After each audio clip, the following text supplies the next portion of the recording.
Hi, I'm Antonio Graham. And I'm Tyler Perrine. Some people face adversity and quit.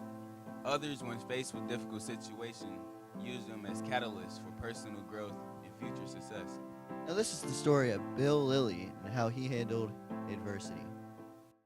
Your struggles of your childhood like? I came from abusive father. He was very physically abusive and mentally abusive. In some ways that helped to drive me because he said I would never amount to anything. So that pushed me to try my best to do better. You know, not for his sake, for my own sake, to prove that he was wrong. Here I got a letter from President Richard Nixon.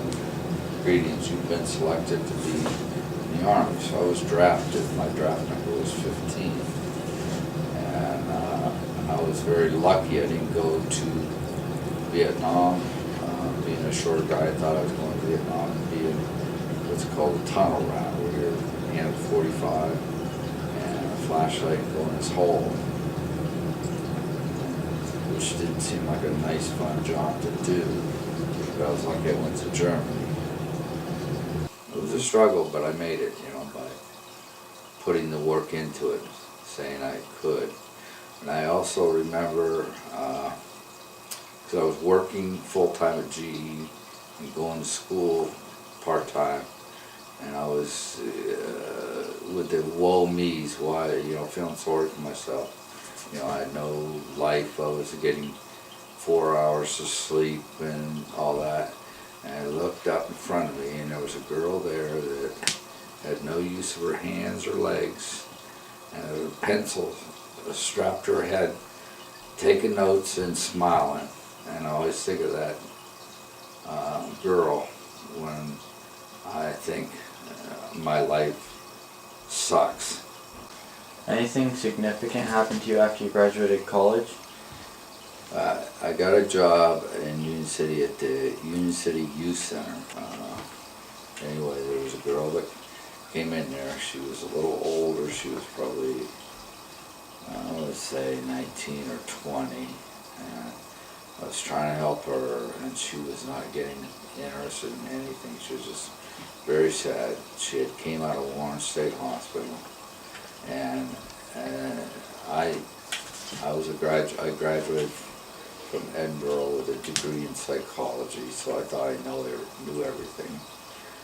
And she kept asking me, "Can you take me target shooting?" Okay, so I finally gave in and said I'd take her target shooting. We went out and we were shooting at coffee cans off a stump out at the shooting range with a rifle. And anyway, we shot a couple times, and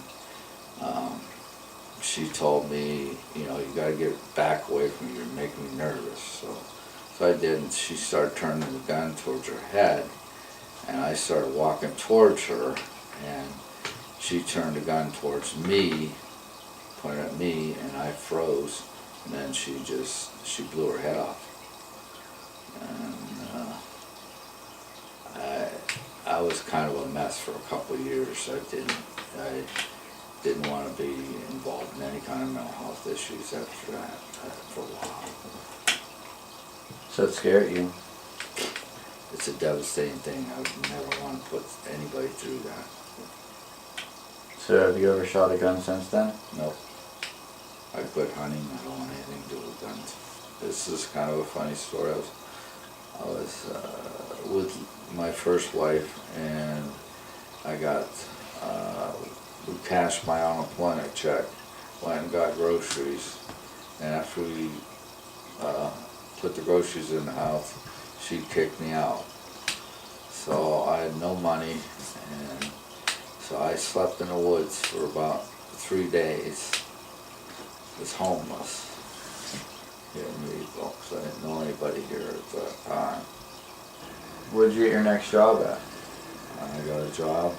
I was looking for a job, and I saw it used to be called the Association for Retarded Citizens. It was down on Market Street that time. It was a carved out sign. And actually I thought it's because I had a degree in psychology and a focus in gerontology. And so I thought it said Association for Retired Citizens. And I applied near, and that was how I got a job, and that's how I stayed in this field for 25 years. Thank you for your time. Sure, Mr. Lilley. Now, that was Bill Lilley's path to success. How do you plan to overcome the obstacles ahead?